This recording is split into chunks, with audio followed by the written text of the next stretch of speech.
What is up, World Wide Web? Thanks for tuning into Office Hours number 3. Pretty stoked on this. I have a guest that I got to know a little bit this week, which I'll introduce in a second. But before that, we just have a few housekeeping items to take care of. Office Hours is meant for us for a moment to offer a bit of inspiration to creatives during this time. And it's just like a weird time with the pandemic and everything. And as a creative, it's a little hard because you can't really go out and create. So that's the purpose of Office Hours, is to inspire you guys and just encourage you to get out and create, but also encourage you guys to check out our film festival, which is MIF. We put it on every year, and it's usually hosted in New York, but obviously that's off the table right now. So this year we actually moved it all online, which is really rad, because as much as we'll miss seeing everyone in New York, the whole playing field is open now for everyone to submit a film. So MIF is now open. It used to only be 21 and up. Now it's for whoever. If you're under 18, you can get a parent and guardian signature, and you can still participate in MIF. And you have a few weeks to submit your films. There'll be info and a link probably down below and such. But with that too, one of the reasons that MIF is happening is because of our sponsors for it. Without them, they've been awesome. They've just been rolling with the punches.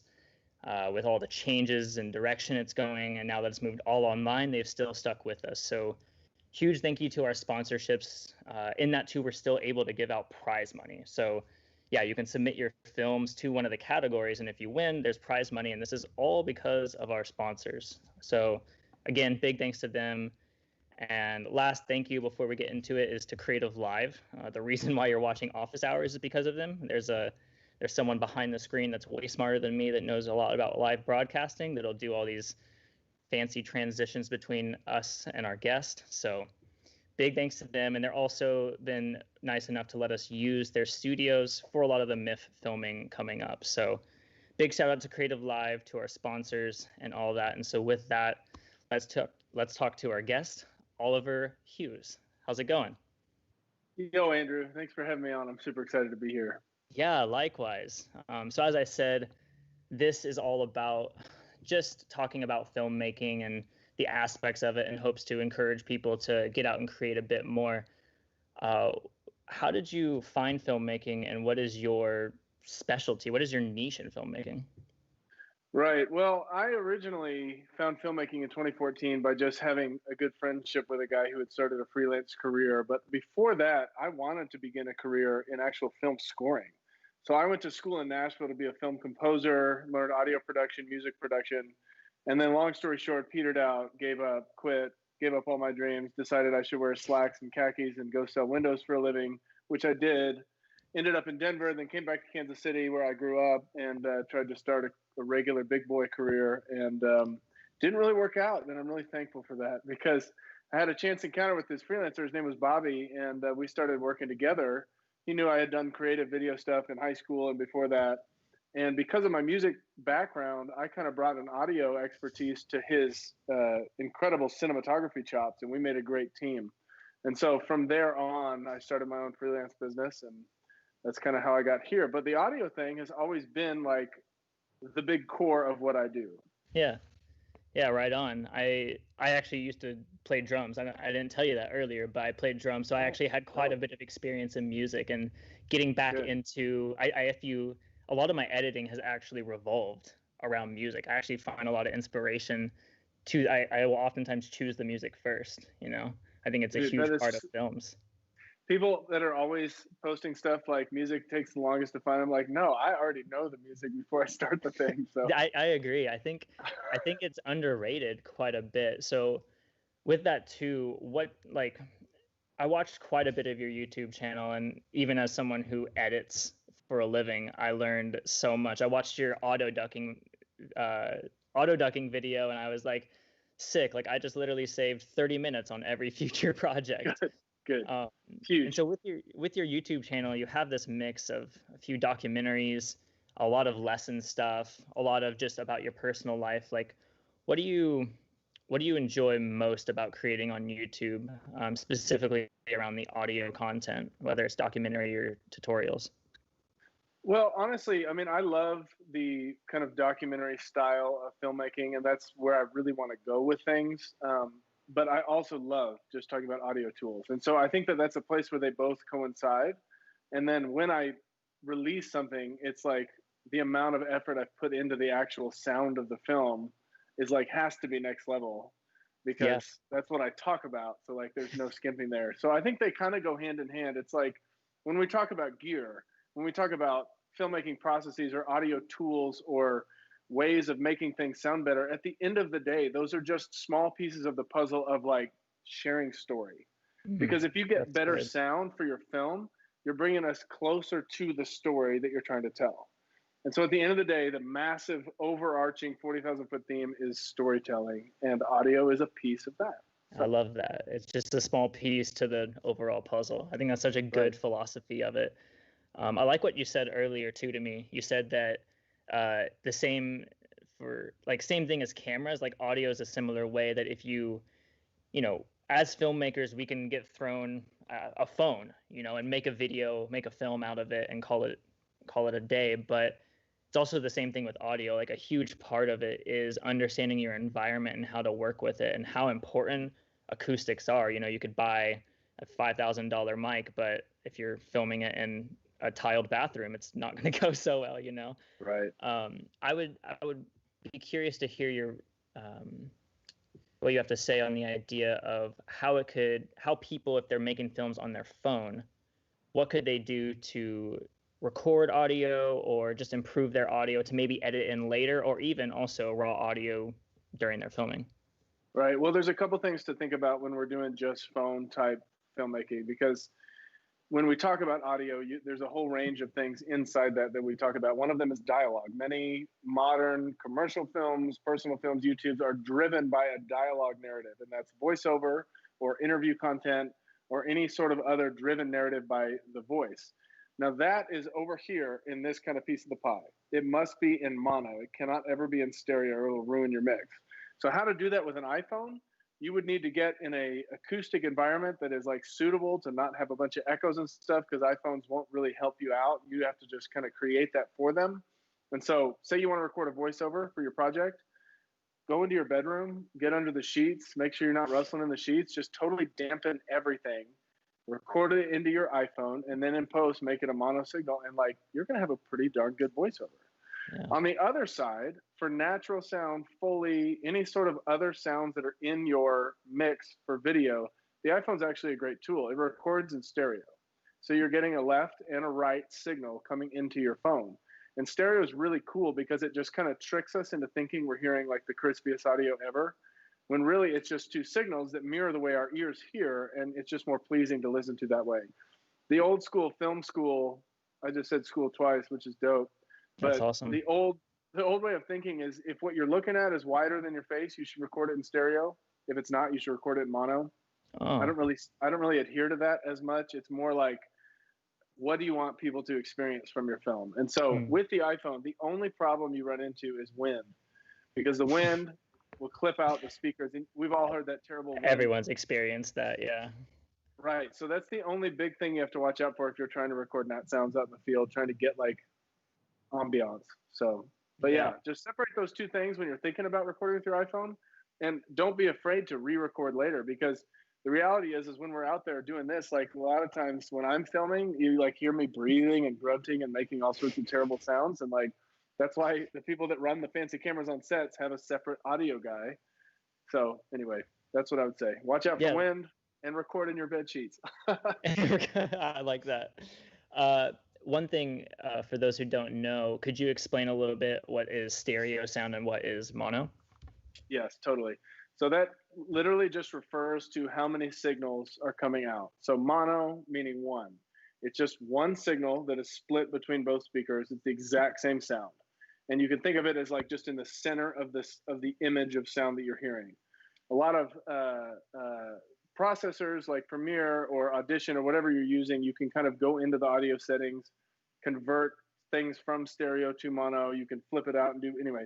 Stereo is the left and the right being separate signals coming in and then separate signals coming out. So again, if you're thinking of having two speakers in front of you while you're watching your film, we're not talking about 5.1 or anything complicated. A stereo signal will come two different sounds to your ears at the same time, creating a wider, more realistic soundscape. And that's Okay. again why if you ever record dialogue stuff in stereo, it'll really mess with the mix and make everyone confused. And That makes sense? so, yeah, so a stereo, like let's say I'm filming you right now and something to the left of me happens, you would hear it in the left speaker more so. Correct. Yeah. Correct. So Nice. then Well, if you that's good have to use this for dialogue only, record it. But then when you get into Premiere, make sure it is summed down to mono. And we can make a video about that later if you don't know how. Yeah. Do you have a tutorial on that on your YouTube? Actually, don't, but now I have a good new idea. So make that Right tonight. on. So speaking of that, I saw a ton of your, like I said, I was watching some of your YouTube content on just audio, like just a bunch of how to literally make it better, and I learned a bunch. But for the people who are making these films for MIF and all this stuff, I watched the video that you did with us where you explained a lot and you showed with your hands very well how audio was working. What are some just good audio tips? Like more so, what are some good audio effects in Premiere to note Right. to increase just the better quality your audio? Right. So compression is the number one. Compressors confuse everybody because when you talk to audio people about compressors, it's like hearing a college lecture and it's the saddest, most boring thing ever, and it sounds like you're reading text. And so I exist to demystify the compressor because it's the most valuable tool that you'll run into. And the Okay. reason it's valuable is because what it does to the audio, you talked about me using my hands. I love to use my hands, but it like, Do in a it. sense, compressor takes your entire dynamic range from the softest sound to the loudest sound and just squeezes it together. It just compresses the actual sound. This is not video compression. This is not data. That's a whole different compression and how that word is used. This is literally compressing the dynamic range of your audio. Now, why would you want to do that, Mr. Kearns? The reason you want You to do tell that me. is because your dialogue or your voiceover, whatever is leading your narrative forward, that compression will then bring the fullness of that sound and allow it to sit at the top of the mix totally clean and unobstructed by the peaks and valleys of the sound beneath it. So a compressor is critical if you want a clear and rich and crispy mix. Okay. Yeah, I definitely used a compressor, but I never, excuse me, I never realized exactly what it does until I watched that video of you explain it. It's similar to how like colors work in a way. Like Right. if you want to flatten your colors for more data or whatever, like you shoot in log, which puts it all in this section, and then Right. yeah, but with that you kind of spread it out with coloring, not so much leave it the same. Right. But similar Yeah. idea for sure.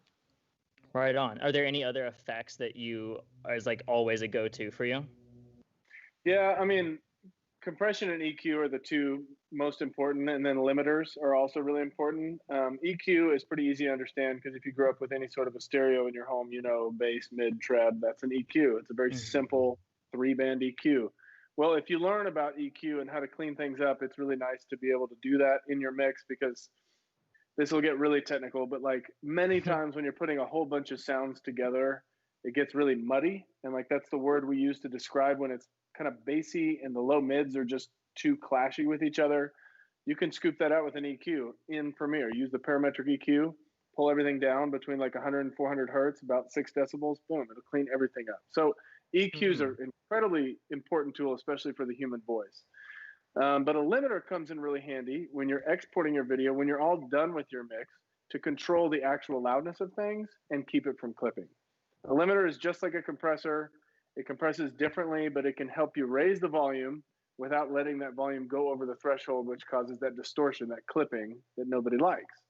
So again, these are like trying to be rudimentary as possible. I'm not trying to go over anybody's head, but like compression, EQ, limiting, those three will help you out a lot if you've never used them. That's awesome. And a lot of this stuff is just on your YouTube, yeah? Right. I did a whole like audio tools course a couple of years ago that I want to like reboot and do it in modern day. I think it was 2017 when I made that, but it was just like a deep dive into what they do and why. Like, why do we actually use them? Yeah. So many people like me before I got started, it's like, well, what do these tools even do? Why can't I just put the sounds in and get it out?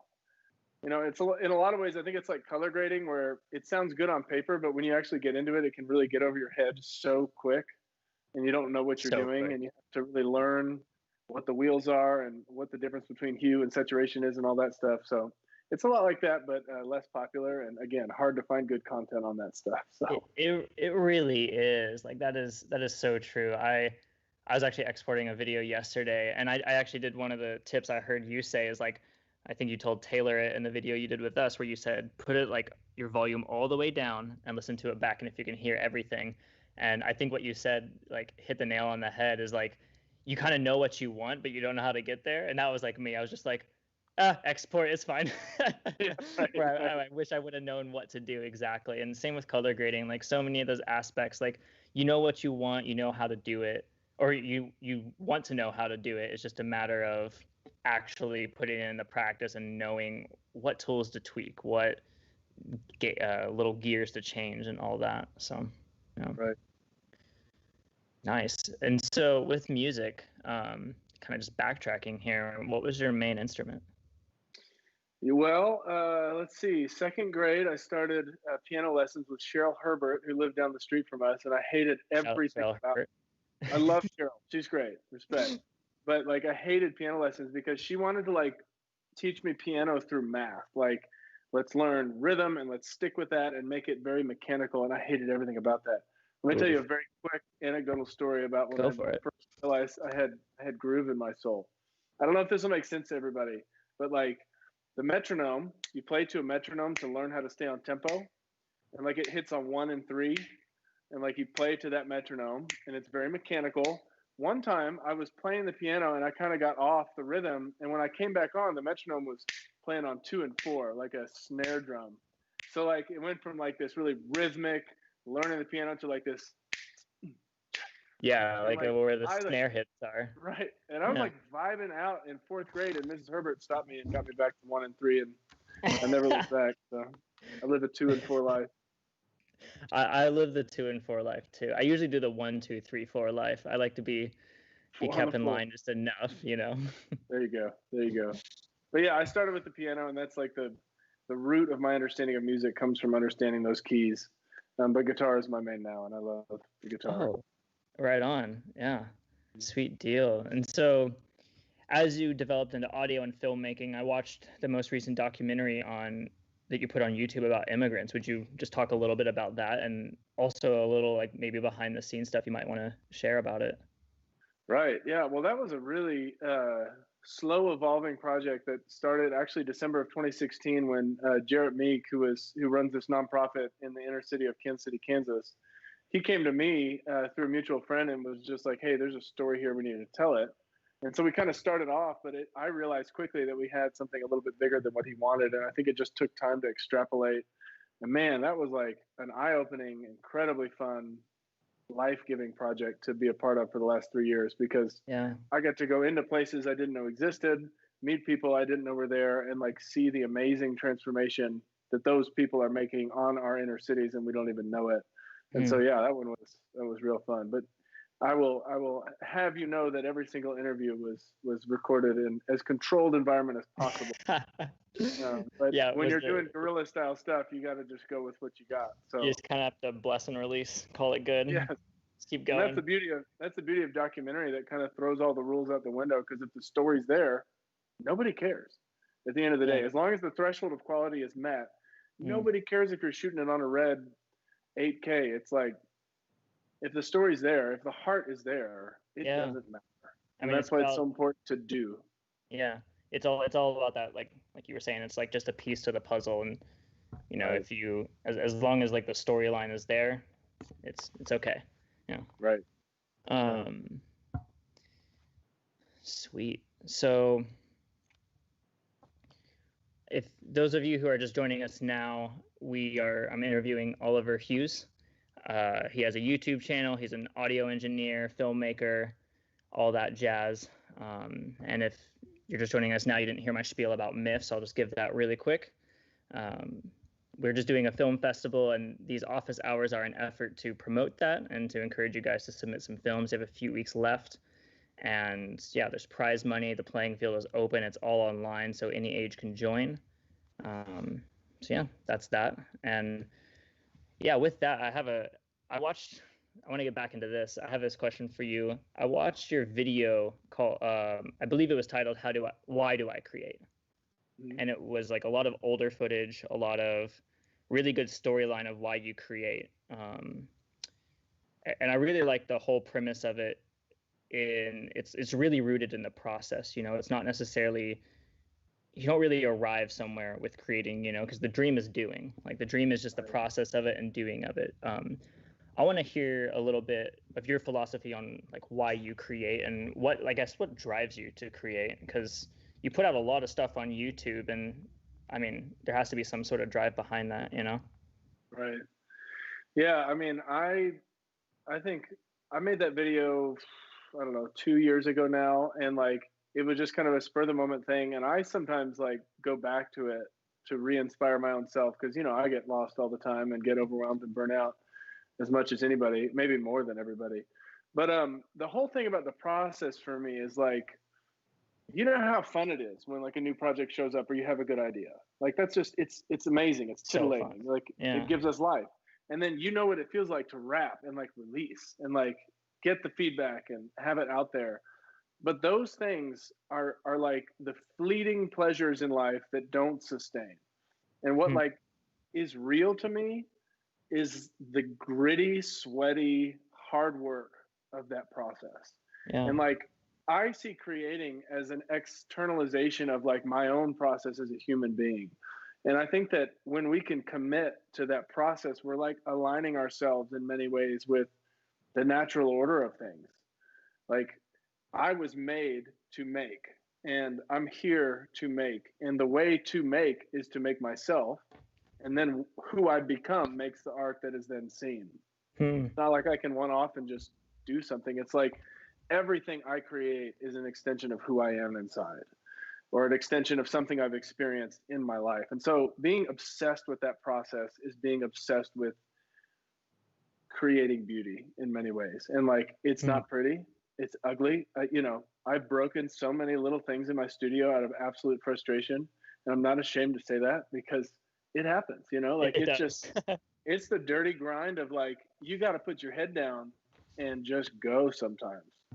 But yeah, I just love talking about that. And, I think it was Nick Saban, the coach of the Alabama, the football team, who I heard him talk one time, and I'm not representing him as a person in any way. I think he's a sleazebag, but this idea stuck with me where he doesn't show his guys like how to score touchdowns, how to make sacks. He gets them obsessed with the process of their strategic position. Like get obsessed with your footwork, get obsessed with firing off at the exact moment, get obsessed with where your hands are. And when he has those guys in that mindset, the touchdowns take care of themselves. Yeah. And in so many ways, that's creating. If I can get obsessed with getting myself in the zone and doing the hard work, setting my little tomato timer for 25 minutes when I hate working to get just something done, then the process equals the product. And that's kind of my thing. That's so well said. I really love that. Um, I subscribe to an author I really love, and I was subscribed to his email thread, and he released this whole part on the dream is doing, and that's really what it is. Because I mean, I've had my share of successes, and I'm sure you have too. But when I'm growing and learning, that's when I feel most alive. When I'm struggling to learn this stupid thing in After Effects that isn't working, that's Right. like when I figure it out, like those moments that are just like I did it. Like I focused so much on my footwork or on my this or that now it makes sense and now it's clicking. Dude, to me, the moments of happiness in life and joy is like the plane letting off the gas and starting to fall back to earth. Where it's like, it's blissful and nice, but you're headed for destruction. If you don't stay uncomfortable, you will not take off. Yeah. That's my Do you have any, so like creativity is always this kind of like free flowing thing that people kind of imagine like that, but do you have any practical tips on sustaining it at all? I'm always interested yeah. to hear people's ways of doing it. Oof. Yeah, man. Well, after the last 2 months, it's pushed a lot of us, I think, to the edge of what sustainability is. Oh man. Um, Yeah. but man, I'm still here, and like the little work that I have had, or the YouTube stuff that I'm trying to finish, I'll just share the Pomodoro technique because it's like super easy and Yeah. actually is really effective. Have you heard of this? It's where you The set a name sounds timer. familiar. Yeah, you get a little timer, like a kitchen timer, tomato timer, and you set it for 25 minutes. And literally, all you have to do is work for 25 minutes. Like anybody can work for half an hour. It's easy. Hmm. Just do it. And at the end of 25 minutes, it dings, you take a 5-minute break. You get up, stretch your legs, get some water, move around, come back. Just do it again, 25 minutes, that's all. And by the time 2 hours go by, you realize that you're actually in the zone and you're like totally flowing. Yeah. Because like for me, I as a creative, I'm highly emotional and I tend to be overcome with my emotions all the time, which means like if I don't feel like working, it's impossible to work. This is the hack that has gotten me through that like 90% of the time. Yeah. No, that's cool. I've definitely done that before. I didn't know how to name. So that's good to know. Yeah. I've been scheduling my days a lot more recently. Sure. And just having that blocked out, and I'll be like, oh, from this time I'm gonna wake up, eat breakfast, and I'll be at my studio by this time. And like something about that has helped my creativity flow a ton, as well as like I think you can relate. As creatives, our minds are always everywhere when we don't want them to be. And so having some sort of routine regimen to keep us in a framework, I think it really is beneficial. It's definitely helped my creativity in that process a ton. So right.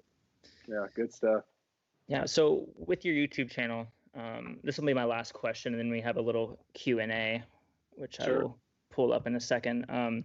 You have all this stuff. You have the documentaries, you have the tutorials, you have some of your life stuff. Like, where do you want to be going with it? Or like, do you have any plans to go somewhere with it, or what's next kind of thing? Or yeah. Well, actually, yes. I mean, I made a video in early 2020 about my big plan moving forward, and the whole COVID crisis has put a giant wrench in that, and I'm totally fine with that. I needed a lot of me time to become the person that I'm going to make this stuff next, if you will. But I'm kind of focusing on 4 different shows.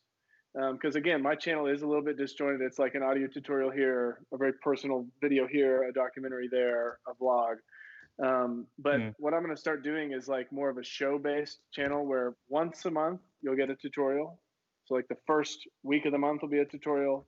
Second week of the month will be a gear review.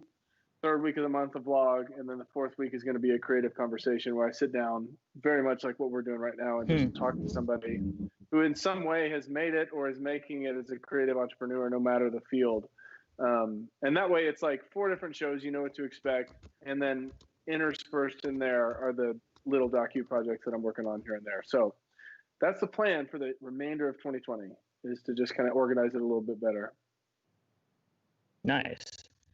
That's a good plan. It's always important to have a plan with like what you're creating, because kind of like the puzzle piece, like you have to have that big vision idea, as well as it's just having a goal. Without a goal, you can't really score, you know?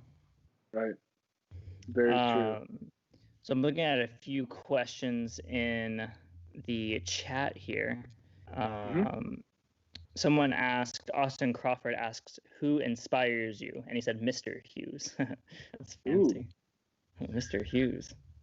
You know what? I am, at least right now, so many people inspire me, from YouTubers to filmmakers to everything in between. But right now, I'm like back on this phase of being just utterly fascinated with Hans Zimmer, the great film composer. We all go through that, whether we are in filmmaking or not, I feel like, you know? But like, yes, he has a team of people that he works with, but like he cranks out such incredibly unique and also like just perfectly fitting scores on a timetable that I can't even imagine, like 5, 6, 7 a year or even more.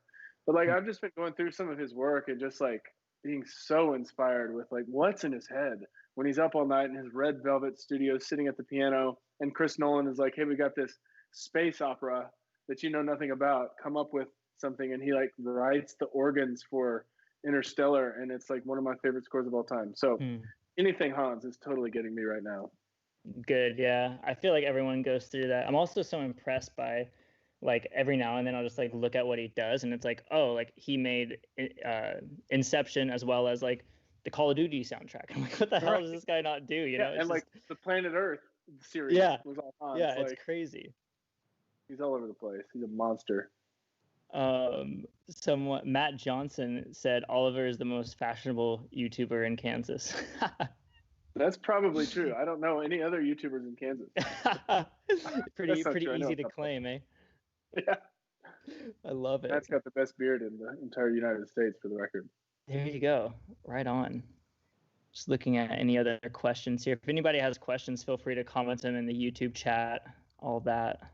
Um, oh, someone asked, where can they find the documentary, the one I mentioned about the immigrants? Right. So that one right now is still going to be the pinned video on my YouTube channel. It's called Overlooked. It's going to be up there until it's not. So it should be right when you go to my channel. It should be right there, front and center. Yeah, it was really good. It's well worth the time watching it. That was my first introduction to you, and I was like, all right, like time to dig in deeper. It's a good intro for sure. Good. Cool. Well, I mean, that's like 30 minutes right there. So, with that, do you have any last things to say, or any parting words, or any encouragement to people? Yes. As a smaller YouTuber, I still get plenty of comments, and I just read a lot of like hope from people that doesn't have a lot of teeth in it. Like, how can I do this? How can I be that? How did you get to here? How do you? And it's like everything that we've just talked about is how you do it. You just have to you just have to go for it. And many times what's stopping you from going for what you want is some belief about yourself that's negative. Dude. And man, this could be a massive deep dive into what that's like, but like you got to go in and find out what's there. And until you find your own treasure, it's going to be really hard for you to push through those difficult moments of like, I'm not worth this. I shouldn't make this. I'm not good enough for this. I'm a fraud. It's like, guess what? I'm all those things every freaking day. But that process is working through anyway, doing it anyway, irregardless of what people think, say, or feel about your work. And then you end up working on how you feel about yourself. And it's an upward spiral into becoming who you want to become and making what you want to make. So just do it. Damn, that was really well said. I know exactly what you mean when you say all that. And I think that is a part of the creative process. So yeah. Someone said he's preaching and teaching right now. And that's true. I love it. Well, cool. So that's pretty much the end of this live session. Oliver, thanks a ton for tuning in. Kearns, thanks for having me, man. It's been a pleasure. Yeah, I'm excited to see all the more content you're going to be putting on YouTube in the future. I'm excited for it. Absolutely, brother. Cool. So thanks again, guys, for tuning into Office Hours here. This is the 3rd episode. Again, this is to encourage you guys during this weird pandemic season we're going through, and just to encourage creativity and promote that through this time. Again, Oliver is really great at audio, really great at the audio side of filmmaking. So go check out his channel. And if you're trying to do films, and if you want to submit your film to MIF and you need to know how to do better audio, boom, this is your guy. So yeah, big thanks to him for tuning in. And yeah, if you want to know more about MIF, we have some links about that. And yeah, we'd love to see your films there. So thanks, guys, and see you on the next Office Hours, maybe.